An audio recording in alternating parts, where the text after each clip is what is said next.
यक्षिणी एक डायन।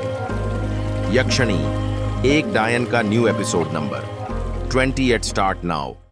पक्का बक्का हो गया था। उसे समझ में नहीं आ रहा था कि उसके साथ क्या हो रहा था। युग के पिता की फिर आवाज सुनाई देती है, युग बेटा, युग बेटा।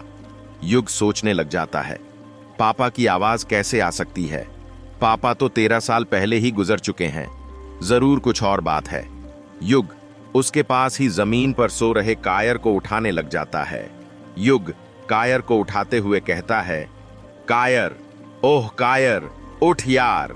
कायर इतनी गहरी नींद में सो रहा था कि वह उठ नहीं रहा था। कायर के न उठने पर युग अभिमन्यु को उठाने लग जाता है। युग अभिमन्यु को हिलाते हुए कहता है, अभिमन्यु, ओह अभिमन्यु, उठ भाई, उठ ना यार। इसलिए कहता हूं, इंसान को इतनी भी नहीं पीनी चाहिए कि होश ही न रहे। कायर और अभिमन्यु के न उठने के बाद युग कछुए को उठाने की उम्मीद छोड़ देता है, क्योंकि वह जानता था कि जब ये दोनों ही नहीं उठे तो कछुआ क्या उठेगा। युग के पिता की फिर से आवाज सुनाई देती है, युग बेटा, ओह युग बेटा, ऊपर आओ बेटा। युग खुद से कहता है, ये आवाज तो ऊपर वाले कमरे से ही आ रही है, पर ऊपर तो कोई नहीं है। फिर ये आवाज ऊपर से कैसे आ सकती है? कहीं घर के अंदर कोई चोर वोर तो नहीं घुस गए? नहीं, अगर चोर घुसते तो वे पापा की आवाज में बात नहीं करते, ना ही मेरा नाम लेते। जरूर कुछ और बात है और इसका पता लगाना पड़ेगा। इतना कहकर युग धीरे धीरे सीढ़ियां चढ़ते हुए ऊपर वाले कमरे की ओर जाने लग जाता है। जैसे जैसे युग सीढ़ियां चढ़ता जा रहा था, उसके पिता की आवाज तेज होती जा रही थी। आवाज का पीछा करते करते युग उसी कमरे के सामने आकर खड़ा हो गया था जिसमें यक्षिणी कैद थी। कोठी में लाइट नहीं थी, जिस कारण चारों तरफ अंधेरा छाया हुआ था, पर दरवाजे के ऊपर बना शैतान का नंबर 666 लाल रंग में चमक रहा था। उसे देखकर ऐसा लग रहा था जैसे उसे अभी अभी किसी ने अपने खून से लिखा हो। युग दरवाजे के सामने खड़ा ही था कि तभी उसे फिर से उसके पिता की आवाज सुनाई देती है, युग बेटा, तुम आ गए। मुझे पता था तुम मुझे मुक्ति दिलाने जरूर आओगे। मैं कितना बुरा बाप हूं कि अपने बेटे का चेहरा आखिरी बार तक नहीं देख पाया। अपने पिता की आवाज सुनकर युग भावुक हो जाता है और वह भी रोने लग जाता है। उसकी आंखों से आंसू टपकने लगते हैं। युग के पिता की रोती हुई आवाज सुनाई देती है, मेरी लाश यहीं अंदर है बेटा। मेरी लाश का अंतिम संस्कार करके मुझे मुक्ति दिला दो बेटा। मेरी लाश को बाहर निकालो, दरवाजा खोलो युग बेटा। अपने पिता की आवाज सुनकर युग पूरी तरह भावनाओं में बह चुका था। उसके दिमाग से यह बात निकल चुकी थी कि कमरे के अंदर यक्षिणी कैद है।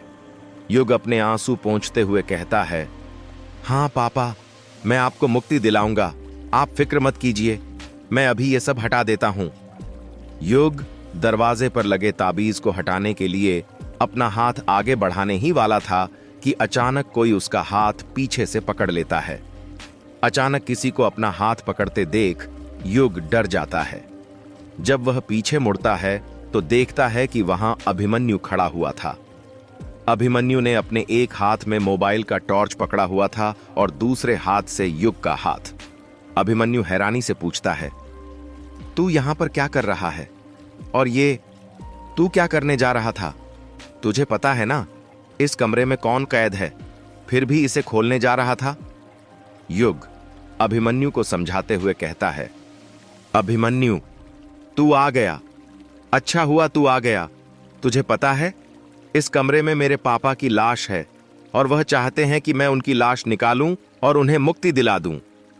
अभिमन्यु हंसते हुए कहता है, यार, हम तीनों ने पी रखी है और चढ़ तुझे रही है।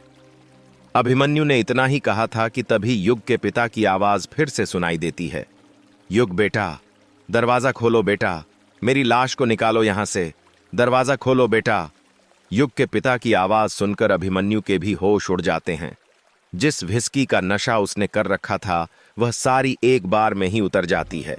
अभिमन्यु डरते हुए कहता है, यार, तू तो सच कह रहा था, आवाज सच में सुनाई दे रही है, मुझे भी।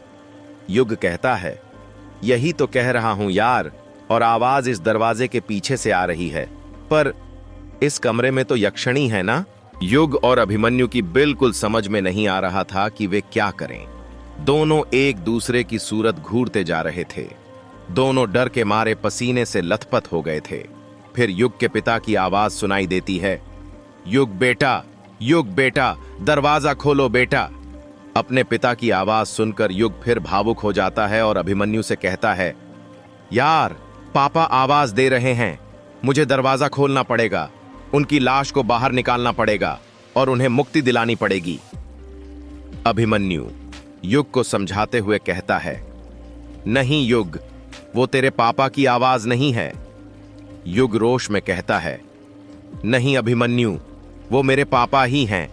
मैं अपने पापा की आवाज पहचान सकता हूं यार, अब मैं तुझे कैसे समझाऊं? अभिमन्यु कहता है, युग, ये यक्षिणी की चाल है। वो तेरे पापा की आवाज निकाल रही है ताकि तू ये दरवाजा खोल दे और वो आजाद हो जाए। युग कहता है, नहीं अभिमन्यु, ये यक्षिणी नहीं, मेरे पापा की आवाज है और वो चाहते हैं कि मैं उनकी लाश निकालकर उनका अंतिम संस्कार करूं ताकि उन्हें मुक्ति मिल जाए। अभिमन्यु कहता है, युग, ये आत्माओं की चाल होती है।